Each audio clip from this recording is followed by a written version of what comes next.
Hello बच्चों, मेरा नाम है राम सेवक और आज हम करेंगे क्लास 10th का एक्सरसाइज 1.3। तो हम उसका फर्स्ट क्वेश्चन देखते हैं। Prove that √5 is a rational number. तो हम करेंगे, पहले हमें पता होना चाहिए कि रैशनल नंबर और इरेशनल नंबर होते क्या है। तो हम लिखेंगे इरेशनल नंबर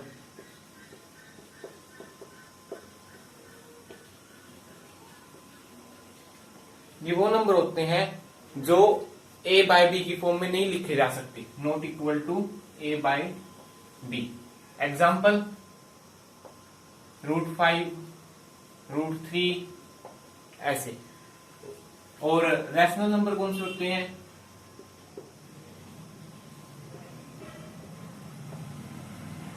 वो होते हैं जो a बाय बी की फॉर्म में लिखे जा सकते हैं, जैसे 10/3 और 10/6। अगर इसको काटेंगे तो ये आ जाएगा 5/3 और ये एक होगा रैशनल नंबर। ठीक है बच्चों,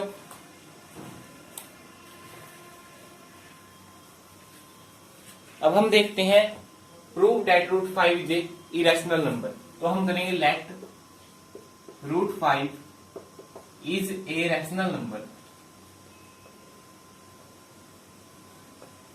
तो हम क्या कर सकते हैं, √5 को लिख सकते हैं is equal to a by B, और हम लेट करते हैं कि a and b both are coprime number.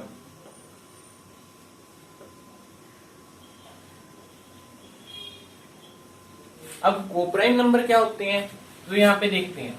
Coprime number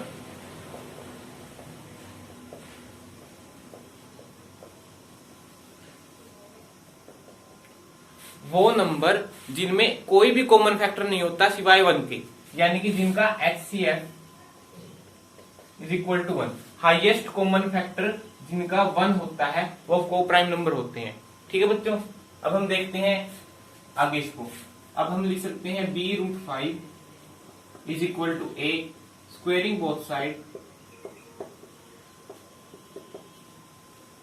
b² 5 is equal to a²।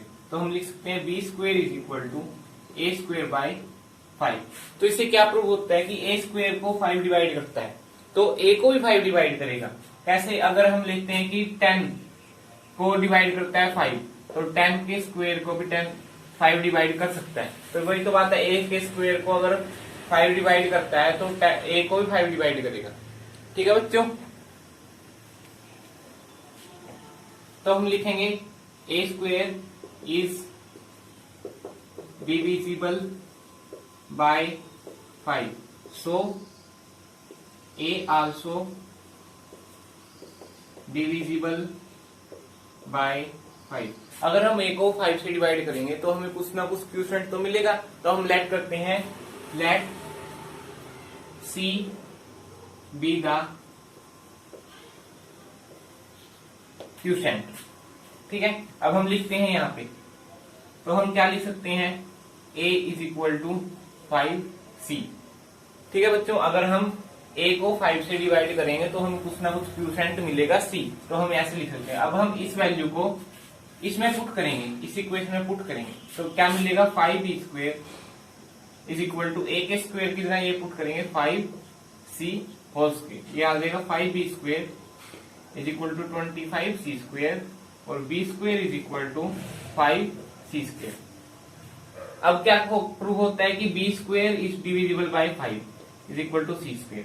अगर सेम b² डिवाइड होता है 5 से तो b भी डिवाइड होगा 5 से। ठीक है बच्चों, अगर b डिवाइड होता है 5 से और a भी डिवाइड होता है 5 से, a भी डिवाइड होता है 5 से और b भी डिवाइड होता है 5 से, तो हमें क्या पता चला कि इसमें 5 कॉमन फैक्टर है। सो 5 is the common factor of a and b। लेकिन हमने तो लेट किया था कि a और b कोप्राइम नंबर है जिनका सिर्फ कॉमन फैक्टर 1 होगा, लेकिन यहाँ पे तो 5 भी है। So hence √5 is a irrational number.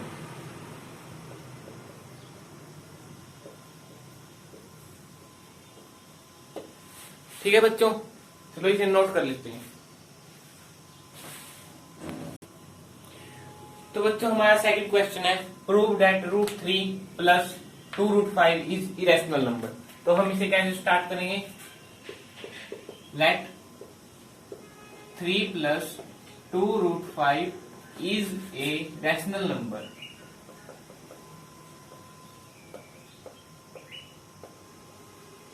So we can write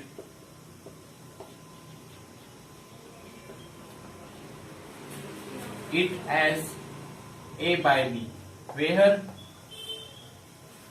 a and b both are co-prime number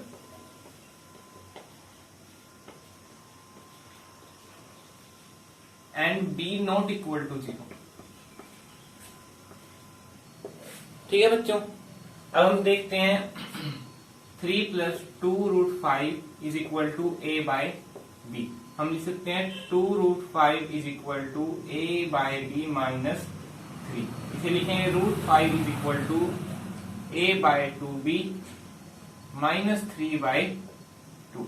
ठीक है बच्चों, इसे लिखेंगे √5 इज इक्वल टू, हम इसका एलसीएम लेंगे, ये आएगा 2b, ऊपर आएगा a माइनस 3b। ठीक है, हमें पता है कि a एक रैशनल नंबर है, b भी रैशनल नंबर है। अगर हम रैशनल नंबर में से रैशनल नंबर सब्ट्रैक्ट करें और उसे डिवाइड करें तो हमें रैशनल ही मिलेगा। By adding, subtracting, dividing and multiplying,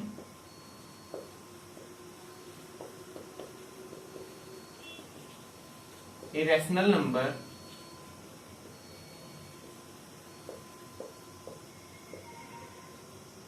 to other rational number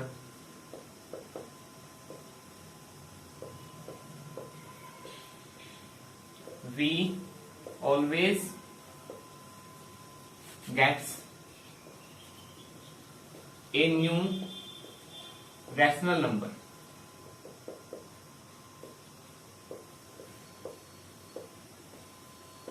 इसका मतलब है कि ये वाला रैशनल नंबर होगा, this is a rational number.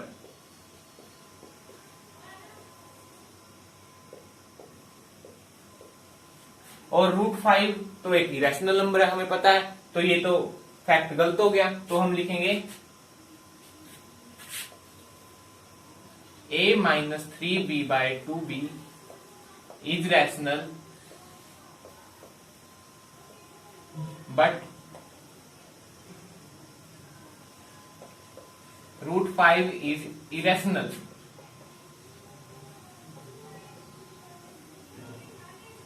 So it contradicts the fact that 3 plus 2√5 is rational number।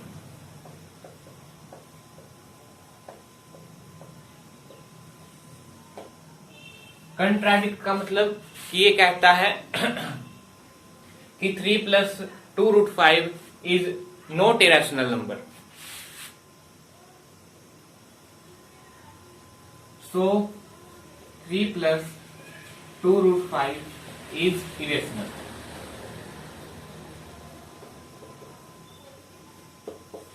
ठीक है बच्चों, चलो इसको पॉज करके नोट कर लो।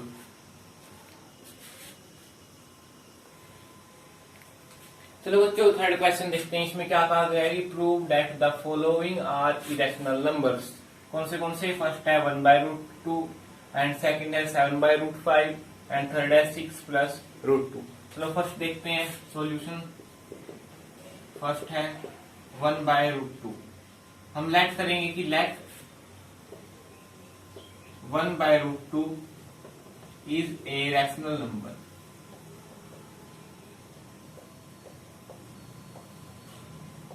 So 1/√2 is equal to a by b and a and b are coprime number.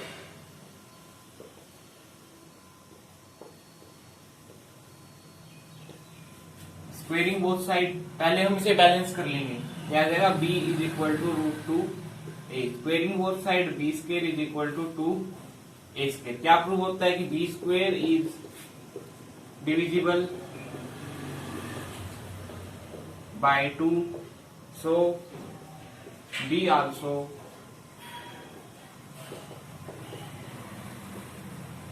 Divisible by 2।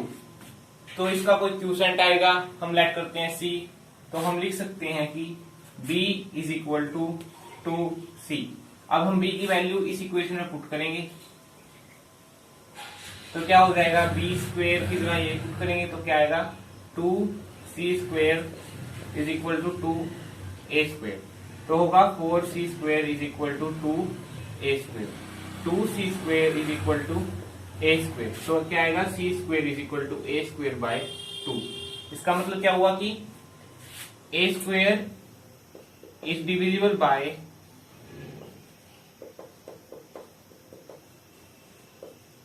2, so a also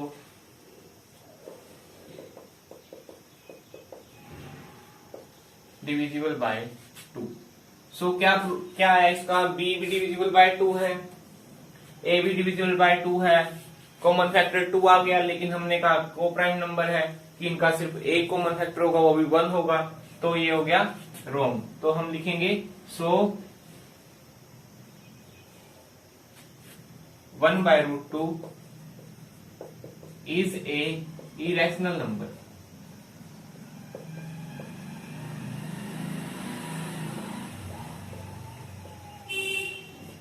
ठीक है बच्चों, सेकंड वाला क्वेश्चन भी सेम है, कोई फर्क नहीं है इसमें। और जो थर्ड दे रखा है वो हमने सेकंड क्वेश्चन में किया है, तो ये भी सेम है। तो आज की हमारी एक्सरसाइज 1.3 यहीं पे खत्म हुई। तो उम्मीद करता हूँ आपको पसंद आई होगी और समझ में भी आई होगी। तो मेरे चैनल को सब्सक्राइब करना, लाइक करना। थैंक यू बच्चों।